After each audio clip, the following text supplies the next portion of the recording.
1300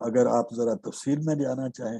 تو ایک یادداشت اچھی ہے، کام آتی ہے آسانی سے کنورٹ کرنے کے لیے، جب تاریخوں کو آپ کو کنورٹ کرنا ہو. ایک شمسی صدی میں یعنی سولر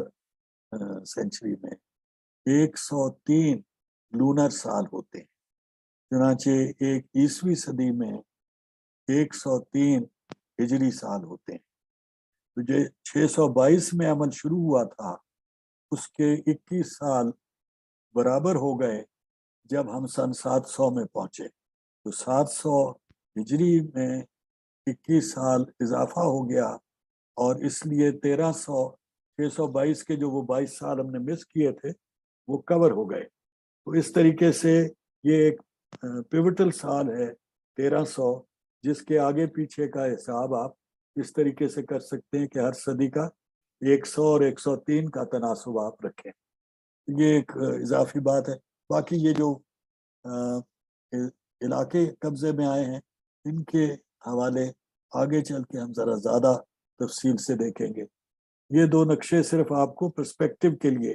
کہ ہم کہاں پہ بات کر رہے ہیں، اور یہ پرانے آپ کے نقشے میں جو ورلڈ کے پرسپیکٹو میں یہ کہاں کہاں آتے ہیں،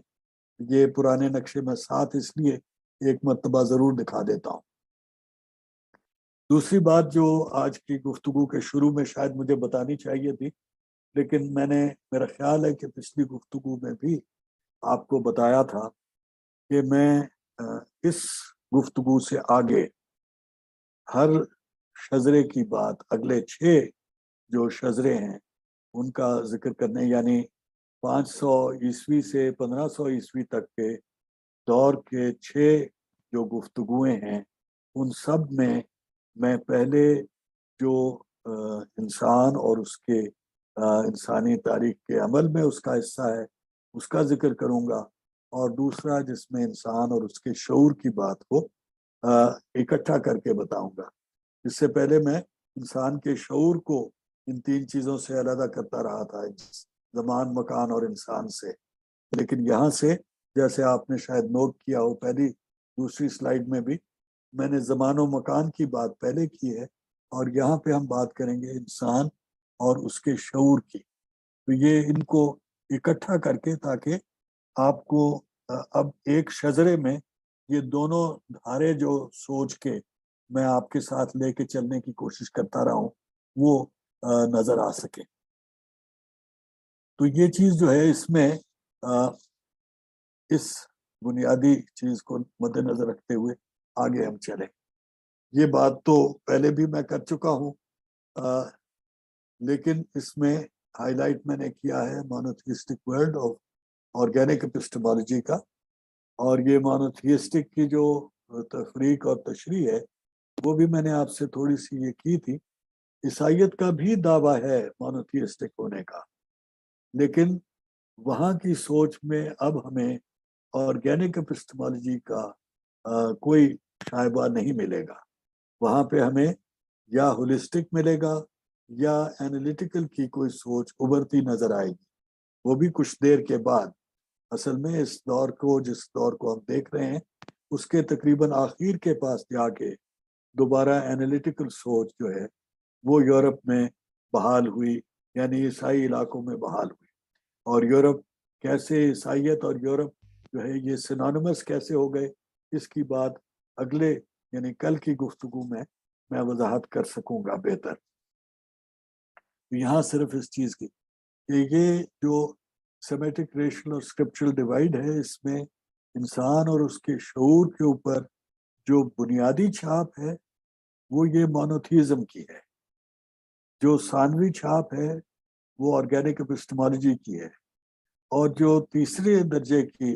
اس کے اوپر اثرات ہیں وہ ان ایتھنیسٹیز کے ہیں، یعنی بربر، عرب، ایرانین اور ٹرکش. ان کے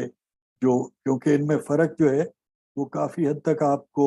آرگینک اپسٹمالوجی کی شکلوں میں ملے گا، لیکن میں شاید اس حد تک آپ کو اپنے اس محدود وقت کی گفتگو میں وضاحت نہ کر سکوں.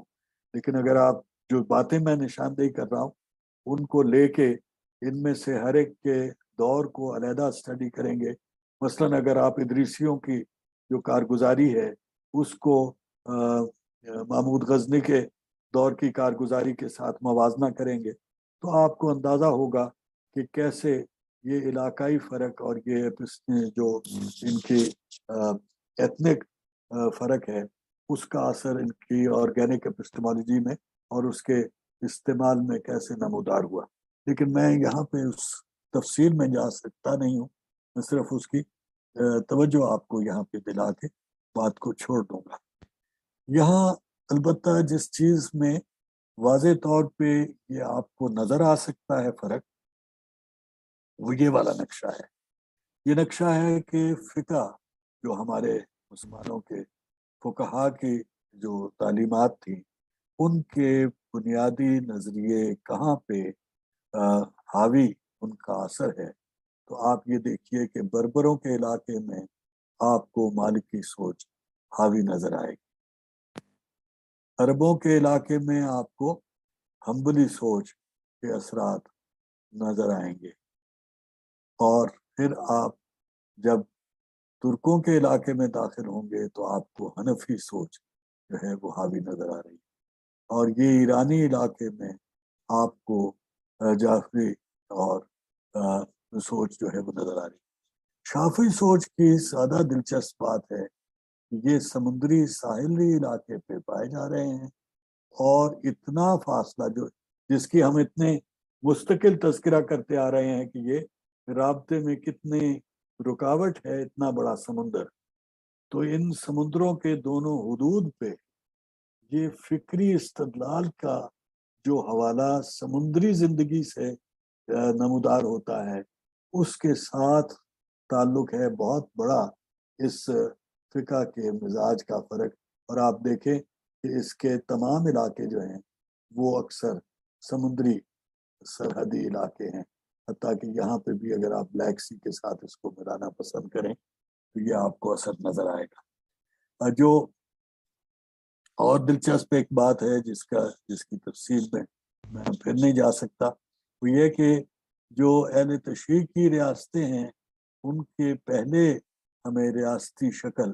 اس علاقے میں ملتی ہے، اور پھر یہاں پہ اس وقت سنی سوچ کا گڑھ ہے، اور پھر یہ رد و بدل ہو جاتا ہے. یہاں پہ سنی سوچ حاوی ہو جاتی ہے اور یہاں پہ شیعت کا اثر ہو جاتا ہے. یہ اس کے پیچھے کیا راز ہے اور اس کے اوپر کوئی غور و خوض کی گنجائش کتنی ہے، یہ ایک ایسا موضوع ہے جس کو میں صرف اس سے ابھی تک فیسنیٹ ہونے تک پہنچا ہوں. میں اس سے آگے اس کی پیروی نہیں کر سکا، لیکن یہ ایک عجیب بات ہے جو کہ میری نظر میں رہتی ہے. یہ جو مسلمانوں کی یہ سوچ کے حوالے ہیں، ان میں جہاں فقہ کے حوالے سے یہ آپ کو میں نے بہت کلیئر واٹر شیڈز بتائے، وہاں پہ جیسے آگے چل کے مزید اس بات کی وضاحت ہو جائے گی، کیونکہ فقہ کا مسائل جو ہیں یہ مسلمانوں کے ارتقاء کی دوسری منزل کا معاملہ ہے. یہ پہلی منزل کا معاملہ نہیں ہے فقہ کا، جبکہ پہلی صدی ہجری میں خلافت راشدہ اور پھر بنو امیہ کی خلافت کا بیشتر دور جو ہے اس میں فقہ کے مسائل جو ہیں ان کے اوپر کوئی ہمیں تفصیلی گفتگو اور مباحث وغیرہ نہیں ملتے ہیں ذکر، لیکن کوئی ایسے نہیں. اور اسی طریقے سے جو تصوف کے معاملے ہیں ان کی نوعیت بھی خاصی مختلف ہے. ان کا اثر بڑھ جاتا ہے دوسری ہجری صدی میں، اور اگین یہ صدی کی جو حوالہ ہے یہ ایک سہولت ہے، یہ میں تاکہ آپ کو ایک واٹر شیڈ 100 سال اچھا جس طرح کرکٹ میں آپ سینچری کی بات کرتے ہیں تو یہاں پہ بھی کر لیں. یہ سینچری کی ویسے کوئی سینکٹیٹی نہیں ہے کہ یہ ہجرہ صدی کو آپ علیحدہ سے اس طرح کہیں، لیکن ایک سہولت کے لیے میں استعمال کر رہا ہوں. لیکن اس کے بعد سے یعنی تیسری صدی 200 ہجری کے بعد سے 220-30 ہجری کے بعد سے کئی ایسے نئے رجحانات پیدا ہونے لگے جنہیں میں تیسری منزل کہتا ہوں. تو اکثر جو ہماری تفریق ہے، جو ہماری وضاحتیں ہیں، جو وہ اس زمانے میں جا کے ابھرنے شروع ہوئے.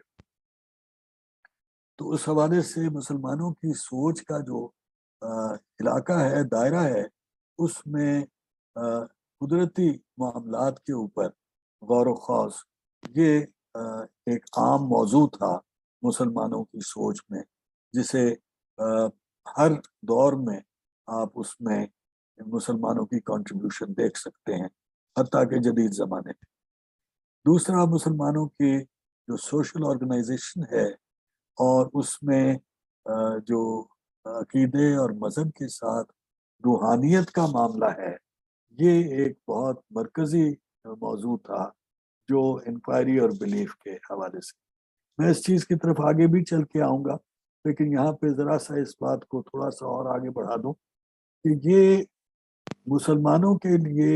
کوئی چیز روحانیت سے باہر بظاہر نہیں تھی۔ ہر چیز کا تعلق، وہ جو جس وجہ سے میں نے شروع کے آپ کے ساتھ گفتگو میں بھی یہ روحانیت کا تصور بیچ میں اور روح اور اسپرٹ کا جو معاملہ ہے وہ آپ کے سامنے رکھا تھا، یہ ایک پہلو ہے سوچ کا جو مغرب کا دعویٰ ہے کہ بند ہو گیا ہے، مجھے بند ہوا نظر نہیں آتا ان کے پاس بھی۔ دوسری جگہوں پہ کہیں پہ کسی کا شاید اتنا مکمل دعویٰ نہیں ہے کہ یہ بند کر دیا گیا ہے، لیکن ہم ان کی تقلید میں، ان کے پیروی میں کوشش کرتے رہتے ہیں کہ اس کو کہیں بند کر دیا جائے، یا کچھ لوگ کوشش کرتے ہیں۔ لیکن مسلمانوں کے لیے جو اس کی مرکزی حیثیت تھی وہ دوسری قوموں اور دوسرے لوگوں سے کچھ منفرد اور مختلف، جس کی طرف ہم آگے بھی تھوڑی سی بات کریں۔ اور تیسرا یہ کہ جو مسلمانوں کی سوچ کا دائرہ کار تھا اس میں پروسیجر، ایپسٹمک پروسیجر کی کوئی ایسی سخت پابندی نہیں تھی جس طرح کہ ہم اب میتھڈالوجیز کی بات کرتے ہیں۔ میتھڈ کی اہمیت ہوتی تھی، میتھڈ سکھائے جاتے تھے، جو تفسیر کے مثلاً طریقے سیکھے گئے، جو تاریخ کی تشریح کے لیے آپ کو علم الانساد اور اسناد اور علم کلام وغیرہ کی شکلیں طے کی گئی تھی، وہ موجود تھی، لیکن ان کی ایسی پابندی نہیں تھی۔ پابندی تھی عقیدے کی سائڈ پہ، اور یہ بہت بنیادی فرق ہے جو آپ کو آج کی گفتگو اور کل کی گفتگو والے علاقوں میں ملے گی،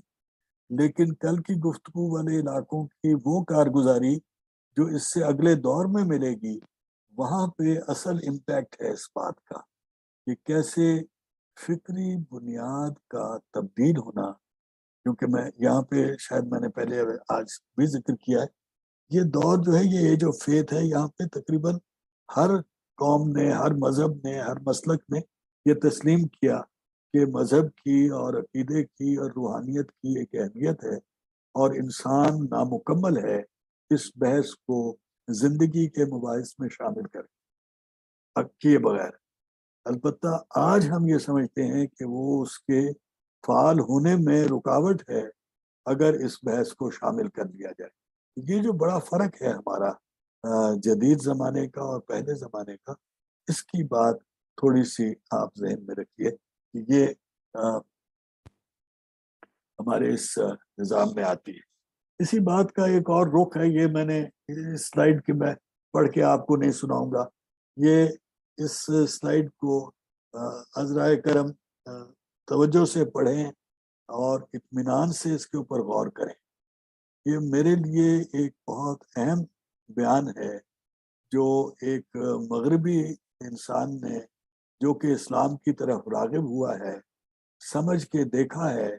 کہ اس کے سمجھنے کہ وہ انداز جو کہ اس کو اپنے معاشرے اور اپنے جو تہذیب سے آئے تھے، وہ اور ہمارے نظام میں کیا فرق ہے، اور اسے پھر اس نے بیان کیا ہے اپنے لوگوں کے لیے، یعنی مغرب کے پڑھنے والوں کے لیے۔ آپ کے اور میرے لیے خصوصی اہمیت یہ ہے کہ ہم بھی ایک لحاظ سے ان کے اس سکھائے ہوئے سبق کے تحت چلتے ہیں جو مین سٹریم ہے آپ کی، اور اس میں سے نکلنے کے لیے یہ ایک بڑی اہم بیان ہے اور میں سمجھتا ہوں کہ اس شخص نے بہت خوبصورتی سے، بہت نفاست سے اور بہت باریکی سے اس چیز کو سمجھا ہے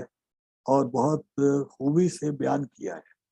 تو اس چیز کے اوپر غور کرنے کے پھر اس کے بعد اگر آپ چاہیں گے، اور اگر آپ میں سے کسی نے اس کو پہلے پڑھ کے غور کیا ہے تو جیسے اگر آپ چاہیں آج بھی ہم بات کر سکتے ہیں. یہ وہ بات ہے جو میں ابھی آپ کے ساتھ کر کے آیا ہوں کہ پہلی صدی ہجری میں صحابہ تھے، تابعین تھے اور تبع تابعین تھے، اور اس میں یہ مباحث جو ہیں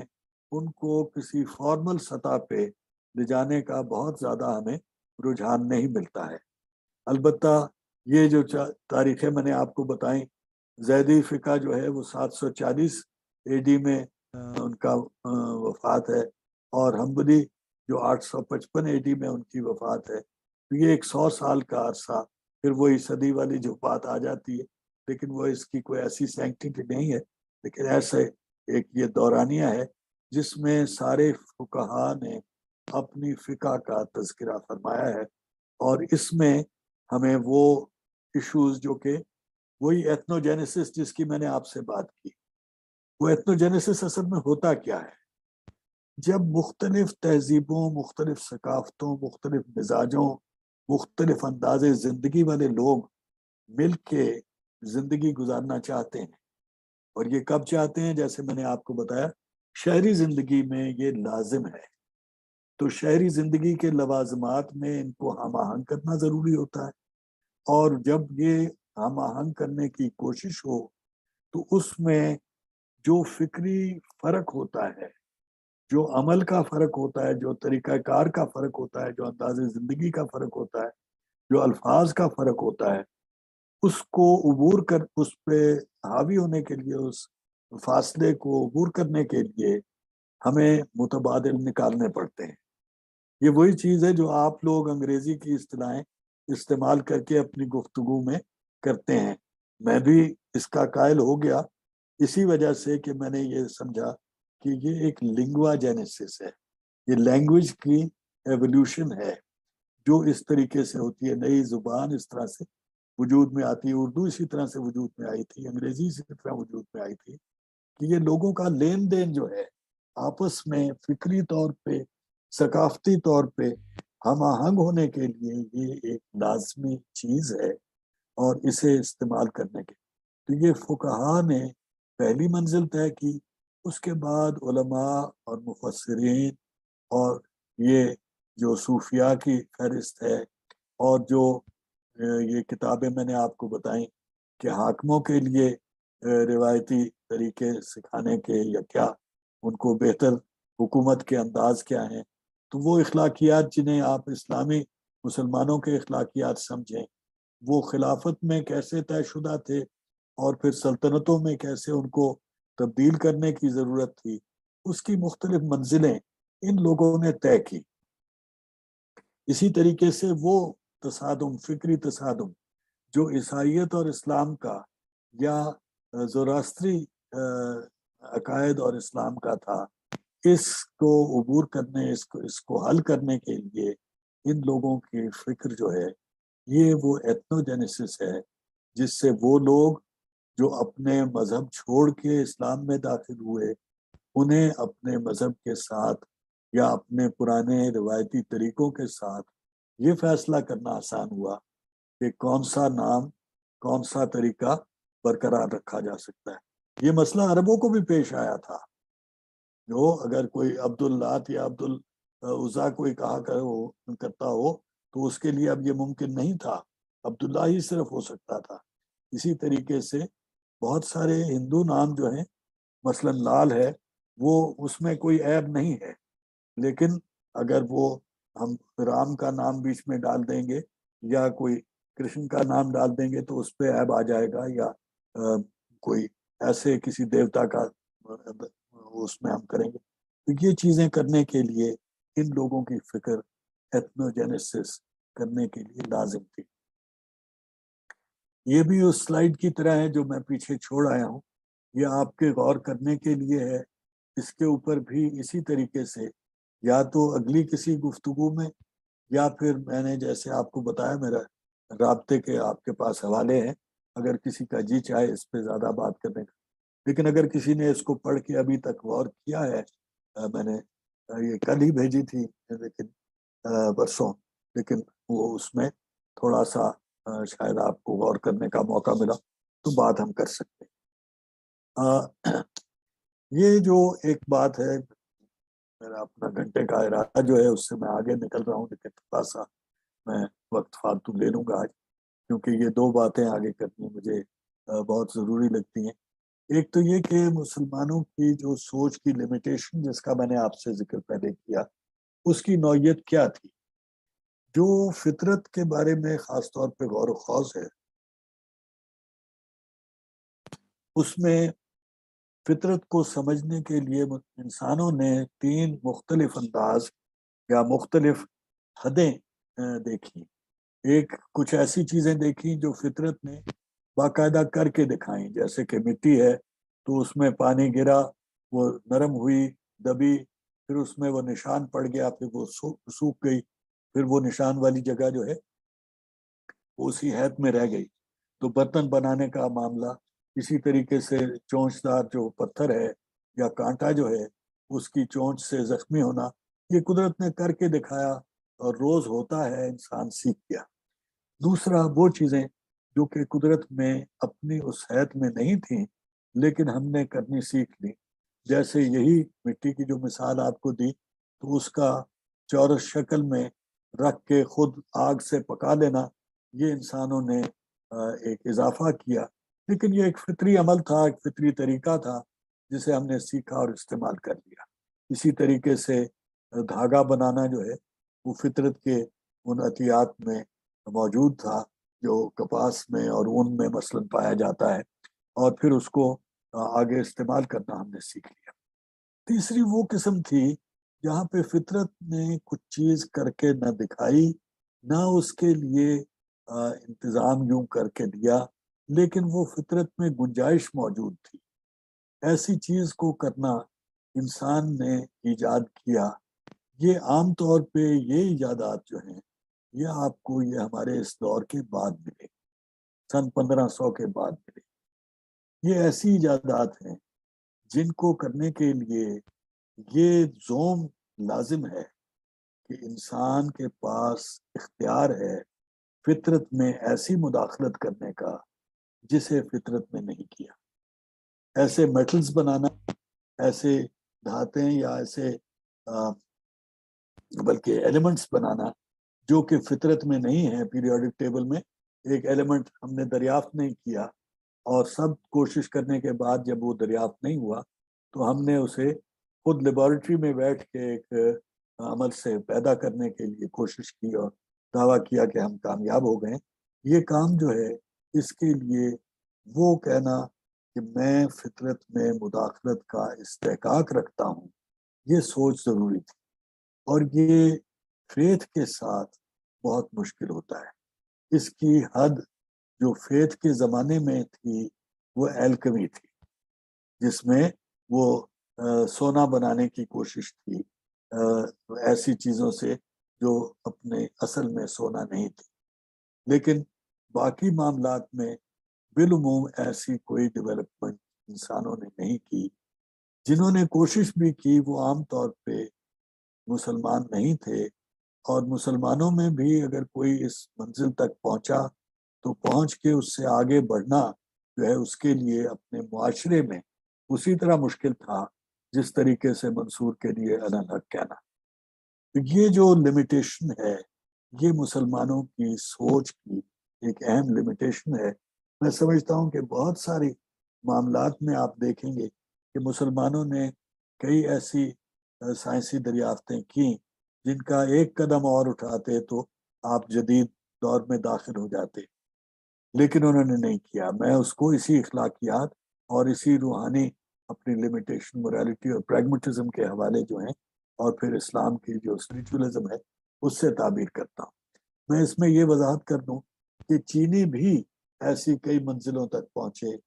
کئی چیزیں انہوں نے ایجاد یا دریافت کی اور پھر ترک کر دی. تو ان کا فرق یہ تھا کہ انہوں نے بنانے کے بعد اس کے اخلاقی اثرات جو سوچا اور سمجھا کہ یہ اسے رائج کرنا مناسب نہیں ہے،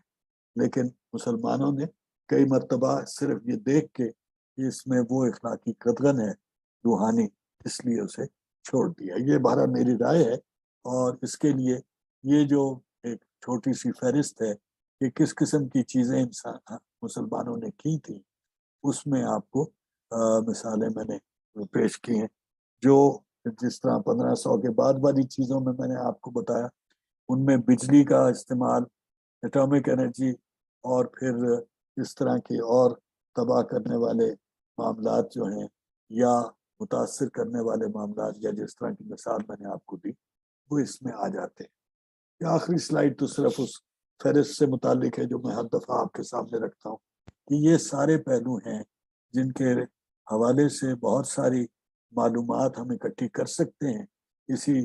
تفریق کے عمل میں، اور اس شجرے اور شیرازے کے حوالے سے جس کا ہم تذکرہ کر رہے ہیں۔ لیکن یہاں پہ آج میں صرف اس حد تک بات کر سکتا ہوں، آگے جس حد تک پھر آپ لوگ انشاءاللہ تحقیق کریں گے، یا اگر مجھ سے کچھ ہو سکا تو میں حصہ لوں گا، یہ ممکن ہو۔ تو آج کی گفتگو میں یہاں ختم کرتا ہوں، آپ لوگوں کے سوالوں کے لیے میں حاضر۔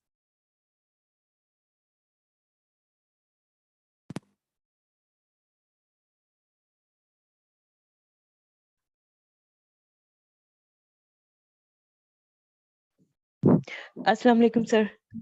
السلام جی۔ سر ایک تو میں یہ کہنا چاہتی ہوں کہ یہ سلائیڈز ہمیں ملی نہیں ہے، اگر مل جاتی تو وہ رات کو جیسے پہلے کرتے تھے، وہ رات کو ایک نظر دیکھ لیتے تھے، پھر صبح لیکچر ہوتا تو اصل میں مجھ سے غلطی ہوئی، میں نے تیار اتفاقاً پہلے کر لیا تھا، لیکن وہ بھلکڑ آدمی ہو یہ سوچا میں بھیج چکا ہوں، تو وہ جس دن پھر میں نے دیکھا کہ ابھی نہیں میں نے بھیجا، تو اس وقت معذرت کے ساتھ میں نے بھیج دیا۔ I'm sorry about that، یہ میری غلطی۔ No, it's okay۔ سر میرا سوال یہ ہے کہ یہ آپ نے ابھی بتایا کہ یہ جو آپ نے نقشے دکھائے تھے سر، اس میں اسپیشلی وہ جو بلیک اینڈ وائٹ تھا جس میں وہ گرے اور بلیک آپ نے ایروز دکھائے تھے سر، یہ جو ایران ہے، جب ہم ایران کو دیکھتے ہیں تو اس کا ایک تو یہ آرین،